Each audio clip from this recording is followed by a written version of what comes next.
안녕하세요. 저는 몇 년 전 자식에게 버림받은 70대 노인입니다. 저는 남편 복도 자식 복도 없는 여자네요. 평생 동안 딸 하나만 바라보고 살아왔는데 이렇게 부모를 짐짝 취급하다니 정말 죽고 싶었습니다. 지금부터 제가 살아왔던 이야기를 한번 해보려고 해요. 저는 남편의 본 모습을 모르고 결혼을 했다가 심각한 가정폭력을 당했습니다. 하루하루 지옥과 같았고 늘 퇴근하고 돌아온 남편은 하루의 스트레스를 저를 폭행하면서 풀곤 했죠. 그래도 처음부터 그런 건 아니었고 제가 결혼하자마자 바로 임신이 되어서 아이를 낳을 때까지는 털끝 하나 건드리지 않다가 아이를 낳자마자 점점 폭행이 거세지기 시작했죠. 처음에는 딸을 낳으니 왜 딸을 낳았냐, 제정신이냐면서 때리기 시작했고, 어느 날은 자기 회사 과장님이 스트레스를 준다며 남편이 힘드니 좀 도와달라면서 저를 샌드백 삼곤 했죠.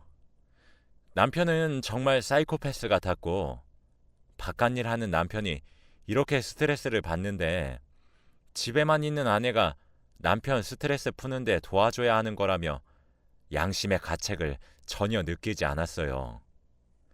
그런데 남편은 저를 폭행하는 것으로도 모자라 어린 딸아이까지 손찌검을 하려고 했고, 저는 딸이라도 지키자는 생각에 밤에 간단한 짐만 챙기고는 야반 도주를 했습니다.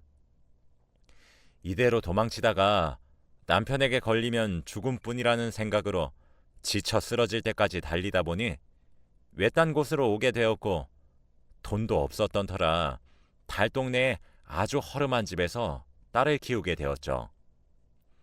갓난아이는 새벽같이 울기 시작했고 방음도 전혀 안 되는 집이라 이웃집에서 민원이 아주 많이 들어왔어요. 저는 늘 죄송하다면서 사과를 하고 다녔고, 새벽에는 갓난아기를 포대자루에 들쳐매고 신문 배달을 하고, 그리고 주말 새벽에는 동네 목욕탕에서 아이를 업고 청소를 하기 시작했습니다. 정말 온몸이 다 쑤셨고 이러다가 죽을 수도 있겠구나 싶을 정도로 악착같이 살았어요. 제가 몇 끼 굶는 건 괜찮았지만 우리 귀한 딸이 한 끼라도 굶는 건 너무 싫었기에 딸 밥값이라도 벌자는 생각으로 일을 했습니다. 다행히도 몇 달 동안 이렇게 살았는데 남편은 저를 찾지 않았고 애초부터 혼인신고도 하지 않은 사이라서 이혼을 할 일도 없다 보니 편하더라고요. 그런데 어느 날 누군가 저희 집으로 찾아왔습니다. 저 옆집 사람인데요. 라고 하더라고요. 문을 여니 지나가다가 가끔씩 인사만 나누던 옆집 여자가 서 있었습니다.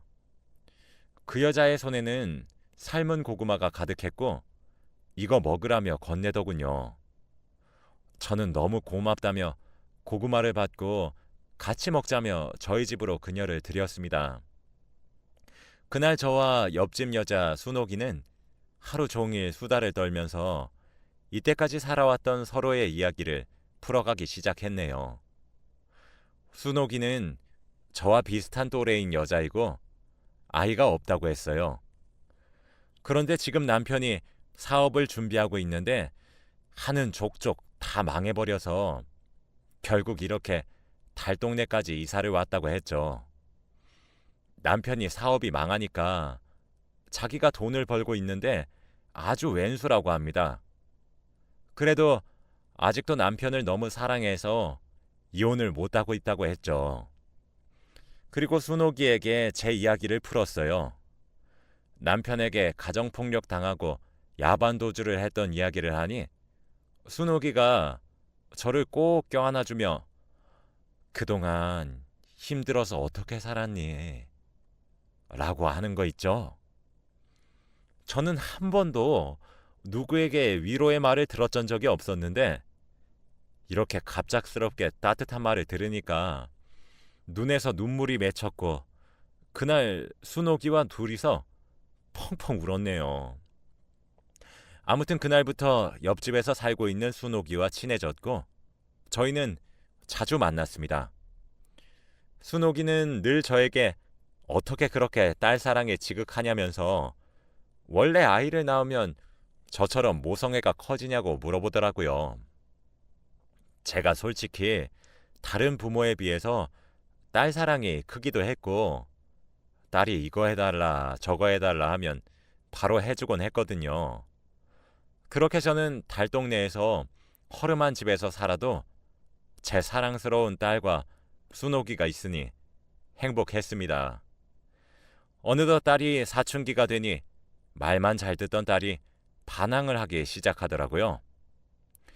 어느 날은 엄마, 우리 집은 왜 가난해? 부끄러워서 학교를 못 다니겠어. 그리고 왜 난 아빠가 없어? 다른 친구들은 아빠가 가방도 사주고 신발도 사주고 하던데 나는 왜 엄마밖에 없냐고! 라고 하며 제 속을 긁어댔죠. 저는 아빠의 실체를 말해주면 딸이 많이 실망할까봐 아무 말도 하지 못했습니다. 그리고 딸은 늘 저에게 엄마, 제발 옷 좀 사 입어. 맨날 늘어진 티셔츠에 무릎이 늘어진 바지에 내가 엄마 창피해서 밖에서 엄마 없다고 하는 거 알아? 제발 내 생각해서라도 꾸미고 다녀. 라고 하더군요. 정말 엄마한테 못하는 말이 없습니다. 저는 늘 제 옷 하나 사 입을 돈으로 딸을 옷 사주거나 용돈 사주거나 해요. 어디서도 기죽지 않고 살았으면 좋겠다는 생각이었거든요.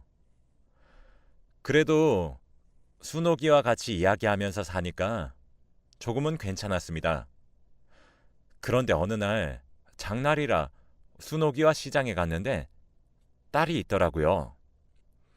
지금이면 학교에 있을 시간인데 왜 여기 있을까 싶어서 다가갔더니 딸이 저를 못 본 척하고 자기 친구들을 데리고 저를 지나쳐 갔습니다. 저는 너무 놀라서 저를 지나친 딸의 뒷모습을 보는데 정말 억장이 무너지더라고요. 순옥이는 아휴, 저 나쁜 계집애. 너 딸 잘못 낳았다 얘. 라고 했죠. 집으로 돌아오니 딸이 있었고 저와 딸은 아무 이야기도 하지 않았어요. 딸이 왜 그렇게 했는지 알고 있었거든요. 친구들 앞이 아니었다면 아마 저와 인사를 했겠죠. 제가 그때 목이 늘어진 티셔츠를 입고 슬리퍼를 질질 끌고 시장에 갔거든요. 그리고 몇 년 뒤 딸이 고등학교를 졸업하자마자 갑자기 공무원 시험을 준비하겠다고 하는 겁니다. 딸은 공부에 그닥 소질이 없어서 바로 취직을 하기를 바랬지만 자신의 꿈이 너무나 확고해서 그러라고 했죠. 그런데 공부를 한다던 딸은 매일같이 밖으로 나다녔고 몇 년 동안 공무원 시험에서 떨어졌습니다. 20대 중반이 될 때까지 엄마가 벌어다 준 돈을 쓰면서 밖으로 놀러 다녔고 집에 얹혀 살았죠. 그리고 어느 날 엄청난 일이 일어나고 말았어요. 딸이 갑자기 한 남자를 데리고 집으로 들어오더라고요. 그런데 남자는 덩치가 엄청나게 컸고 한쪽 팔에는 용문신이 가득했습니다. 그리고 인상도 너무 사나웠고 무서웠어요. 그런데 딸과 그 남자는 제 앞에 무릎을 꿇고 앉아서는 엄마, 나 임신했어. 라고 하는 겁니다. 저는 너무 놀라서 그게 무슨 말이냐고 했더니 벌써 임신 12주 차라고 했죠. 그리고 더 놀랐던 건 그 남자는 이미 이혼을 한번 했던 남자고 나이도 42살이라고 했습니다. 저는 딸의 그런 무책임한 모습에 머리가 아파왔고 결혼을 반대했죠. 그치만 제 반대가 무슨 의미가 있겠습니까? 딸의 고집은 아무도 꺾을 수 없었기에 딸과 그 남자는 결혼을 했어요. 저는 이 고민들을 순옥이한테 이야기하면서 하소연도 했고 순옥이도 제 편을 들어주면서 야, 42살이면 우리랑 나이가 비슷한데 너 그 사람 사위라고 생각할 수 있겠니? 라고 하더군요. 정말 사위와 저는 2살 차이밖에 나지 않았습니다. 그런데 여기서 더 놀라운 건 순옥이가 이제 이사를 간다고 하더라고요. 순옥이 말에 의하면 남편이 사업을 성공해서 이사를 가자고 했다고 합니다. 순옥이는 사고뭉치인 남편 옆에서 정말 열심히 도와주었고 남편을 진심으로 사랑하는 게 느껴졌어요. 앞으로 저와 함께 이야기를 나눌 친구가 사라진다고 생각하니까 너무 걱정되는 거 있죠? 그래도 앞으로 자주 연락하고 지내자는 말을 하고 순옥이는 이사를 갔습니다. 그리고 20대 중반이었던 딸과 42살의 남자가 만나서 결혼을 했는데 과연 잘 맞았을까요? 둘은 전혀 맞지 않았습니다. 애초부터 사랑 따윈 없는 관계였던 것 같고 한순간의 실수로 임신을 했던 것 같아요. 사위는 마땅한 직업도 없었고 저희 집에 얹혀 살았는데 매일같이 딸에게 돈을 달라고 하면서 폭행을 하기 시작했어요. 제가 말리기도 해봤지만 사위는 장모님 나오세요 라고 하면서 딸만 때렸습니다. 저는 혹시나 딸이 아이를 잃기라도 할까봐 걱정했지만 딸은 그래도 그 환경에서 아이는 잘 낳았어요. 손주는 바로 아들이었습니다. 그런데 사위는 자기 아들한테 부성애도 없는지 너무나 무관심했고 손자는 자연스럽게 제가 키우게 되었죠. 그런데 사위는 딸에게 매일같이 모진 말까지 해대면서 딸을 괴롭혔어요. 하루하루 지옥과도 같았고 엄마로서 아무것도 해줄 수 없는 제가 너무 미웠습니다. 딸에게 제발 이혼하고 경찰에 신고하라고 했지만 딸은 절대 안 된다고 고집을 피우는 거 있죠. 도대체 왜 그렇게 고집을 피우냐고 너 이러다가 죽는다고 하면서 화를 내고 물어보니 딸은 우리 아들 아빠 없는 자식으로 키우면 안 돼. 나 아빠 없는 아이로 자라보니까 진짜 살기 싫더라. 라는 말을 하는 겁니다. 저는 딸 입에서 그런 말을 나오게 한 장본인이 저 같아서 아무 말도 할 수 없었어요. 그래서 솔직히 딸의 아빠에 대한 이야기를 시작했습니다. 딸에게 자신의 아빠가 폭력적이었다는 말을 하니 딸이 그새 정신을 차렸는지 바로 이혼 준비를 하기 시작했어요. 그리고 결국 사위 같지도 않은 사위와 이혼을 했습니다. 양육권은 당연히 딸이 받아왔죠. 그런데 딸이 점점 밖으로 나다니더라고요. 손자는 제가 하루 종일 돌봤어요. 그런데 어느 날은 한 남자들이 우르르 저희 집에 찾아왔더라고요. 그때는 딸이 나갔을 때라 집에는 저와 손자만 있었는데 양복을 입은 무서운 남자들은 저희 집안의 물건을 다 집어던지고는 김정현 데리고 와! 라고 하면서 저희 딸의 이름을 소리쳤어요. 저는 너무 무서워서 여기 없다고 했지만 그들은 온갖 무서운 협박을 하면서 제 딸을 찾아오라고 한 뒤 사라졌습니다. 그 사람들은 저에게 딸이 직접 쓴 차용증까지 들이밀며 말을 했어요. 알고 보니 딸은 돈이 없어서 사채업자들한테까지 돈을 빌린 것 같더라고요. 그 뒤로도 딸을 못 찾았는지 사채업자들은 늘 저희 집에 와서 물건을 뒤엎고 갔습니다. 딸은 저희 집에도 오지 않았고 연락도 하지 않았죠. 저는 손자가 그런 환경에서 자라야 하는 게 너무 미안했어요. 그런데 손자가 어느덧 크고 사춘기가 되더니 할머니, 우리 집에 왜 얹혀 살아? 할머니가 있으니까 엄마가 불편해서 집에 안 들어오는 거 아니야? 할머니 나가. 나 엄마랑 살래. 라고 하는 겁니다. 평생을 자기를 키워준 게 엄마가 아니라 할머니인데 저 때문에 엄마가 자기 옆에 없다고 생각을 하더라고요. 저는 너무 억울했고 눈물이 앞을 가렸습니다. 그때 새벽에 방에서 혼자 입을 막고 흐느껴 울었던 기억이 나네요.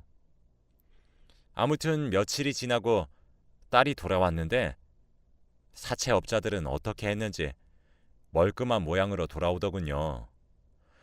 어디서 돈을 많이 벌었는지 명품 가방에 금목걸이에 신기했습니다. 그런데 갑자기 딸의 태도가 변하기 시작했어요. 노인네 냄새. 엄마가 있으니까 집안에서 쾌쾌한 냄새가 빠지질 않잖아. 나 지금 안 보여? 이 옷에 엄마 냄새 배이면 어쩌려고 그래? 라고 하더라고요. 딸의 온몸은 명품으로 도배되어 있었는데 어떻게 자기 아들을 키워준 엄마한테 그런 소리를 하나요? 그래도 저는 딸이니까 꾹 참았습니다. 딸이 갑자기 엄마, 어디 좀 가자 라고 하더라고요. 저는 설마 딸이 이제 돈을 많이 벌어서 나를 드디어 호강시켜 주려고 하는 건가 싶어서 잔말하지 않고 따라갔죠. 그런데 딸이 도착한 곳은 바로 요양원이었습니다. 엄마, 잠깐만 여기서 지내. 우리 아들도 엄마 손길 거부하고 이제 혼자서 살 수 있는 나이 됐고 나도 이제 그 집에서 안 살아서 엄마도 여기서 친구들 만나고 하면서 행복하게 살아. 자주 올게. 라고 하면서 딸은 급히 갔어요. 그렇게 저는 반강제적으로 요양원에 입소하게 되었습니다. 그런데 거기서 정말 놀라운 사람을 만났어요. 바로 옆집에서 살던 순옥이었는데요. 신기하게도 같은 병실이었습니다. 남편의 사업이 성공해서 행복하게 살고 있을 줄 알았던 순옥이가 거기에 있으니 너무 신기하더라고요. 그런데 순옥이가 하는 말은 정말 충격적이었습니다. 순옥이의 남편은 사업을 성공하고 돈 맛을 알게 되니 옆에 있던 순옥이를 무시하기 시작했다고 하더라고요. 그때 순옥이의 나이가 40대였는데 요양원에 못 가니 아예 대놓고 없는 취급을 하기 시작했고 남편은 초반에는 어느 정도 얼굴을 들여다보다가 이제는 얼굴도 잘 기억이 나지 않는다고 했습니다. 그리고 65살이 되자마자 이 요양원으로 왔다고 했죠. 그때 남편을 오랜만에 만났는데 젊은 여자를 만나면서 살고 있다고 말을 했대요. 그런 순옥이의 이야기를 들으니까 정말 눈물이 차올랐습니다. 그리고 순옥이에게 제가 지금까지 겪었던 이야기들을 들려주니 순옥이는 야, 내가 이때까지 겪었던 일들은 아무것도 아니었네. 그동안 고생 많았어. 라고 하더군요. 그렇게 순옥이와 이런저런 이야기를 하니 시간이 금방 갔습니다. 며칠 동안 그렇게 요양원 생활에 적응하려고 할 때쯤 손자와 딸이 너무 보고 싶더라고요. 그래서 외출 신청을 하고 집으로 향했습니다. 열쇠가 없으니 문 앞에서 기다리고 있는데 멀리서 딸이 걸어오더라고요. 저는 반갑게 손을 흔들면서 인사했는데 딸은 놀란 표정으로 저에게 뛰어왔습니다. 엄마, 여기가 지금 어디라고 와? 누가 본 거 아니야? 얼른 요양원으로 돌아가. 왜? 엄마는 우리 딸 보고 싶어서 왔는데 왜 이렇게 면회를 안 와? 우리 손주도 보고 싶어. 그런데 딸은 얼른 가라며 저를 밀기까지 하더군요. 제가 절대 안 간다고 힘을 주고 있으니 아예 경찰에 신고까지 하겠다고 하더니 결국 신고를 했습니다. 바로 주거 침입죄로 저는 경찰서에 잡혀갔고, 경찰관들도 70살이 다 되어가는 할머니가 자기 딸한테 주거 침입죄로 신고를 당한 게 이상했는지 경찰차로 요양원까지 데려다 주더라고요. 저는 저를 경찰에 신고한 딸의 모습이 전혀 믿기지 않았습니다. 돌아와서 순옥이한테 이야기를 하니까 역시나 놀라더군요. 전 손자 얼굴도 보지 못한 채 요양원에 와야 했습니다. 그런데 몇 달 뒤 간호사분께서 어머니, 따님 면회 오셨어요. 라고 하는 거 있죠. 저는 너무 놀라고 반가운 마음에 얼른 딸을 보러 1층으로 내려갔는데 딸 옆에는 한 남자가 서 있었습니다. 그 남자는 저보다 나이가 많아 보였습니다. 그런데 딸은 엄마, 나랑 결혼할 사람이야. 인사해. 라고 하더라고요. 저는 너무 놀라서 정연아, 이분 연세가 어떻게 되시니? 엄마, 요즘 세상에 나이가 중요해? 나랑 너무 잘 맞고 나한테 너무 잘해줘서 결혼하는 거야. 엄마도 딸 행복을 위해서라면 결혼 반대 안 할 거지? 흰머리 가득한 노인네랑 결혼을 한다는 딸이 믿기지 않았어요. 딸도 솔직히 40살이 넘어서 이제 결혼과는 거리가 먼 나이인데 나이 차이가 엄청나게 많이 나는 사람과 결혼을 한다니요. 할 말을 잃었습니다. 제 딸 성격에는 제가 하지 말라고 해도 딸은 할 여자라서 차마 반대도 못했죠.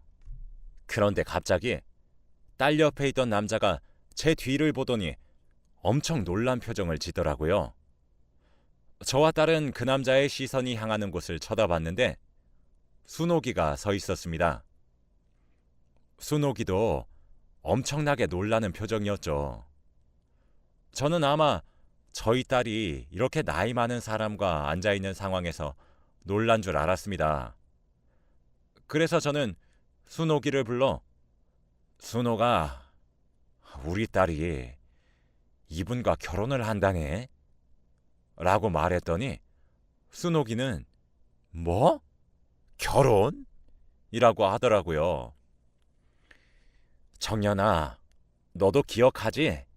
우리 옆집 순옥이 이모. 인사해. 둘이 오랜만에 봤을 텐데.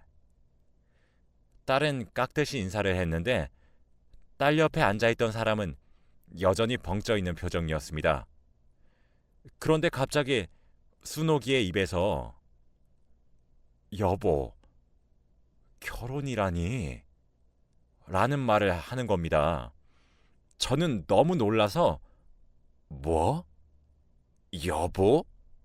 라고 했죠. 알고 보니 딸과 결혼한다던 노인은 바로 순옥이의 남편이었습니다.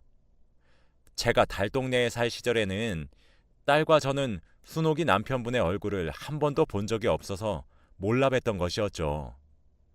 알고 보니 그 남자는 계속되는 사업 실패로 힘들어하다가 성공하고 돈 맛을 보니 순옥이를 여기다가 두고 젊은 여자를 들인다는 것이 제 딸을 들인 것이었습니다.